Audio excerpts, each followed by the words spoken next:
상반절 보십시오. 이날 곧 안식 후 첫날 저녁 때에,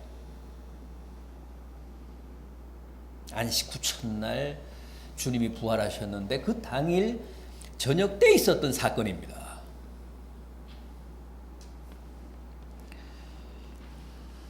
주님이 십자가에 달려 돌아가신 후에 제자들은 완전히 얼어붙었습니다. 두려움에 사로잡혀서 예루살렘의 어느 집 골방에 들어가서 안으로 문을 잠그고 숨을 죽이고 있었습니다.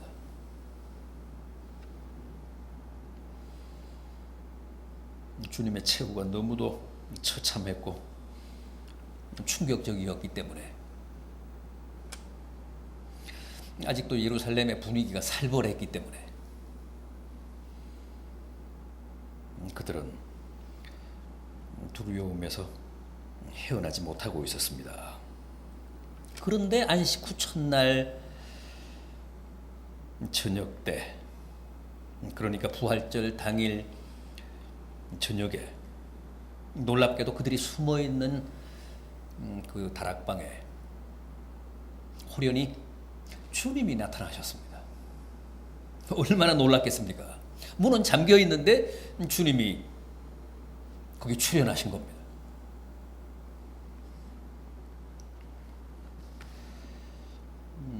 20절을 보십시오. 주님이 그 자리에서 제자들에게 손과 옆구리를 보이셨다고 합니다. 왜 그러셨을까요? 이 대목을, 이 장면을 누가복음에서 한번 보죠. 누가복음은 좀 더 상세하게 이 대목을 묘사하고 있습니다. 누가복음 24장, 누가복음 제일 마지막 장인 24장 37절 이하 39절까지 한번 보십시오. 141면 누가복음 24장, 누가복음 제일 마지막 장 37절 이하 39절까지 제가 읽겠습니다. 그들이 놀라고 무서워하여 그 보는 것을 영으로 생각하는지라. 아니, 문이 닫힌 다락방에 주님이 호련히 나타나셨습니다. 그러니까 제자들이 굉장히 놀랐다는 겁니다. 그래서 주님을 부활하신 주님으로 생각을 못하고 주님의 영이라고 생각을 한 거예요.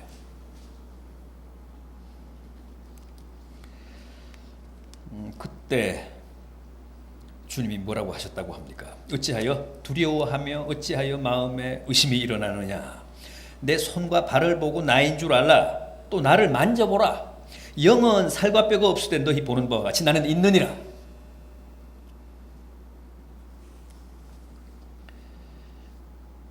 지금 요한복음 20장의 상황이 바로 이런 겁니다. 문은 닫혔고 제자들은 완전히 두려움에 사로잡혀 있는데 호련히 부활하신 주님이 그들 좌중에 나타나셨습니다.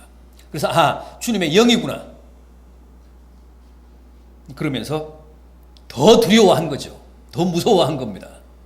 왜 두려워하며 왜 무서워하느냐? 한번 나를 만져봐라. 영은 육체가 없지 않느냐. 그러나 나는 있노라. 그러면서 손과 옆구리의 상처를 보이셨다는 거예요.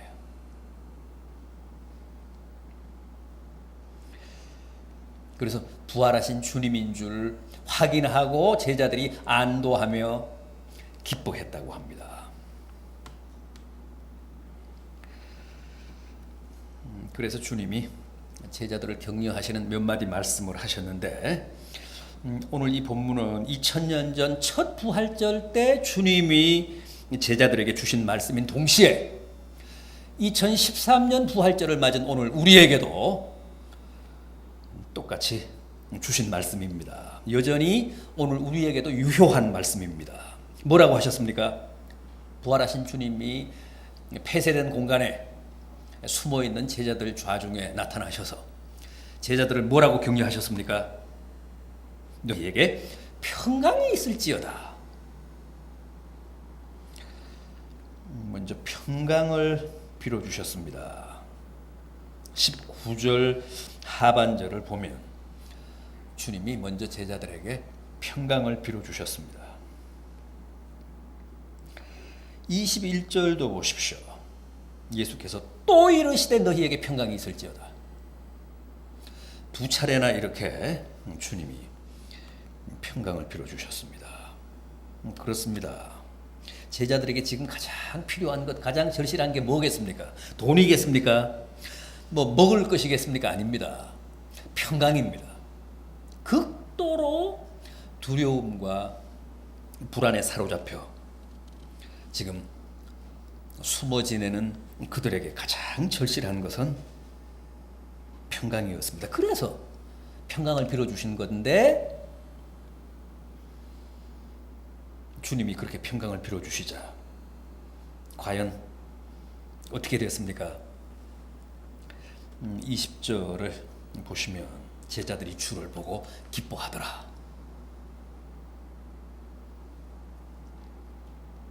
부활하신 주님을 직접 뵙고 또 부활하신 주님이 제자들을 격려하시며 너희에게 평강이 있을지어다. 너희에게 평강이 있을지어다. 그렇게 빌어주시니까 제자들이 안도하며 기뻐했다는 겁니다. 마음에 평강을 가졌다는 뜻입니다.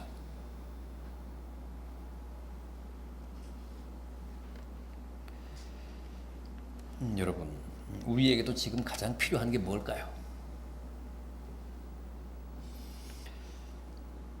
평강입니다.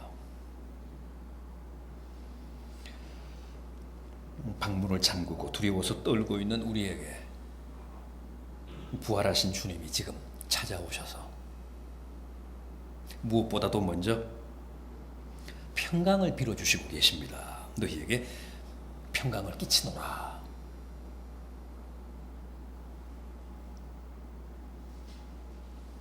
여러분, 부디 이 부활절 오후 우리 모두가 주님이 따뜻하게 격려해 주시는 이 위로의 말씀을 듣고 마음의 평강을 회복하셔서 돌아가시기를 바랍니다.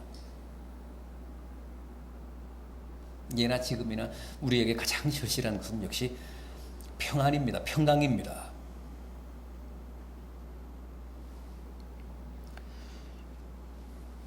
당시 제자들의 상황과는 다릅니다만은 그러나 본질에 있어서는 지금 우리에게 가장 필요한 것도 평강인 게 확실합니다.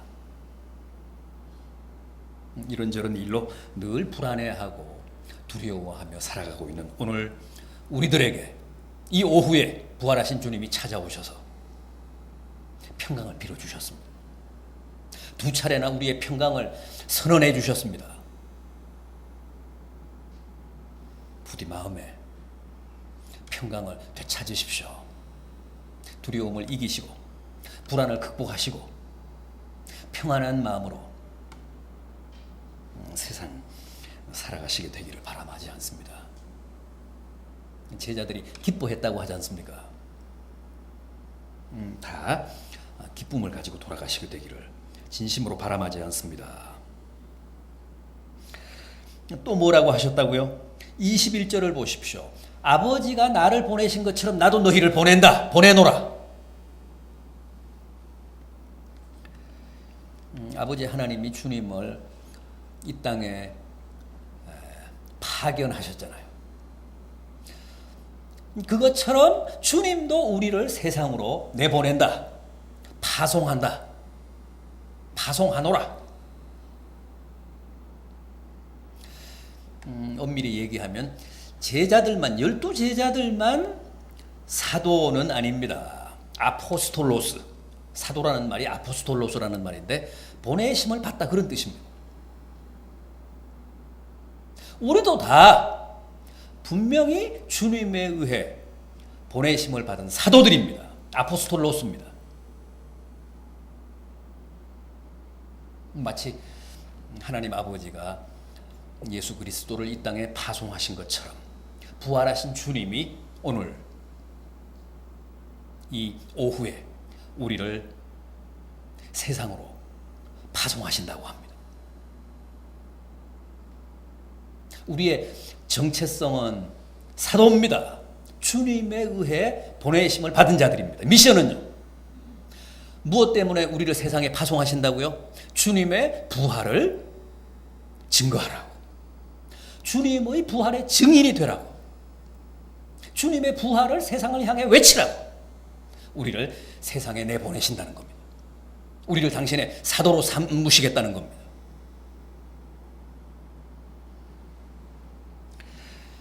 여러분, 상황은 하나도 안 바뀌었습니다. 여전히 예루살렘의 분위기는 살벌합니다. 공안 정국입니다. 그럼에도 이날 오후 주님을 뵙고 제자들이 문을 박차고 밖으로 나갔습니다. 주님의 보내심을 받고 세상으로 나가서 두려움 없이 주님의 부활을 외쳤습니다. 주님의 부활의 증인들이 됐습니다. 우리 기독교는 정말 부활 빼면 시체잖아요. 부활이 우리 기독교 메시지의 핵심이잖아요. 기독교 복음의 정수잖아요. 초대교회 성도들은 별명이 부활의 증인이었습니다. 부활을 전하는 사람들이었습니다. 부활을 믿는 사람들이었습니다.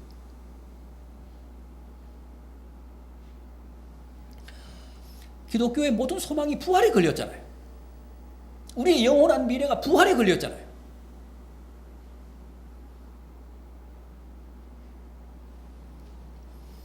십자가만 있고 부활이 없었다면 기독교가 성립될 수 있었겠습니까?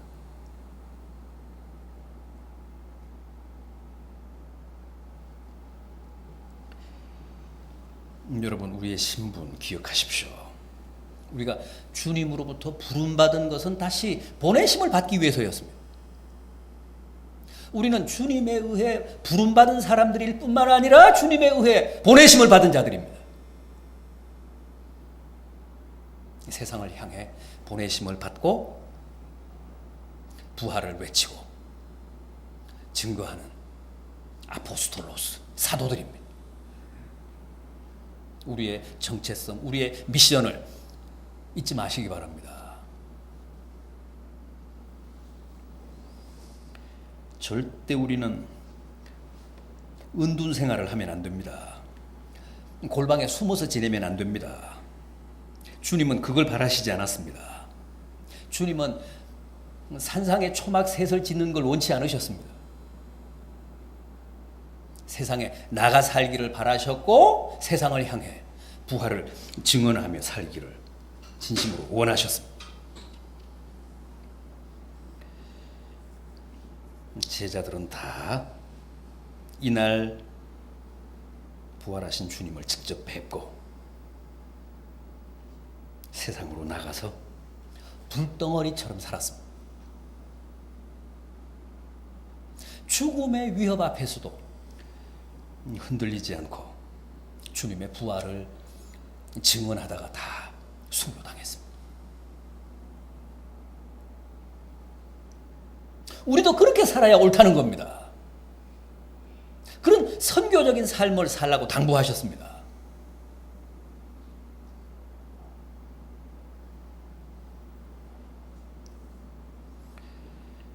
또 뭐라고 하셨습니까? 숨을 힘껏 내쉬면서 뭐라고 하셨다고요? 성령을 받으라 그러셨습니다. 성령을 받으라. 성령 받지 않으면, 성령이 임하시지 않으면, 성령의 권능을 덧입지 않으면 우리가 세상에 나가서 담대하게 살 수 없죠. 세상에 나가서 복음을 증거하고 주님의 부활을 증언하는 그런 미션을 제대로 수행할 수 없습니다. 우리의 의지로는 안 되잖아요. 우리의 노력이나 우리의 힘으로는 안 되잖아요. 성령이 씌워야 되잖아요. 성령에 단단히 붙잡혀야 됩니다. 맨정신으로는 못합니다. 그래서 우리 그리스도인의 삶을 초자연적인 삶이라고 하잖아요. 상식적인 삶이 아닙니다. 자연적인 삶이 아니고 초자연적인 삶입니다. 다시 말해서 성령에 단단히 붙잡혀야, 성령 충만해야 주님의 보내심을 받고 세상을 나가서 주님의 부활을 증언하는 그리스도인의 바른 삶을 살 수 있다는 겁니다. 성령을 받으라. 이때는 아직 오순절 전이잖아요. 만약 지금 주님이 이런 말씀을 하신다면, 오늘 우리에게 말씀하신다면 뭐라고 하셨을까요? 성령 받으라가 아니라 성령 충만하라. 성령 우리가 이미 받았으니까. 이때는 아직 오순절 전이니까 성령 받으라고 하신 겁니다. 성령 충만해야 합니다. 절대 우리 힘으로는, 우리 의지로는, 우리의 노력으로는 안 됩니다. 내 안에서 성령이 내 삶의 전적인 동력이 되주셔야 합니다.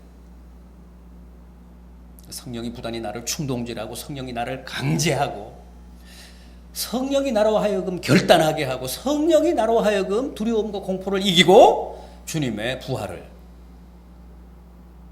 증언하며 살게 해야 비로소 주님 기대하는 수준의 그리스도인의 삶을 살아갈 수 있다는 겁니다.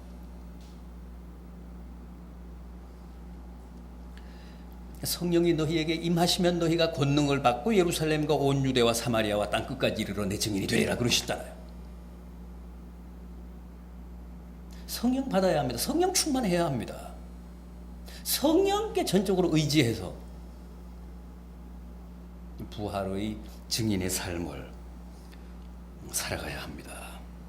성경적으로 말하면 사업도 운이 좋아야 되는 게 아니라, 무슨 재수가 좋아야 하는 게 아니라 성령 충만해야 성공할 수 있습니다. 성령이 역사해야 합니다.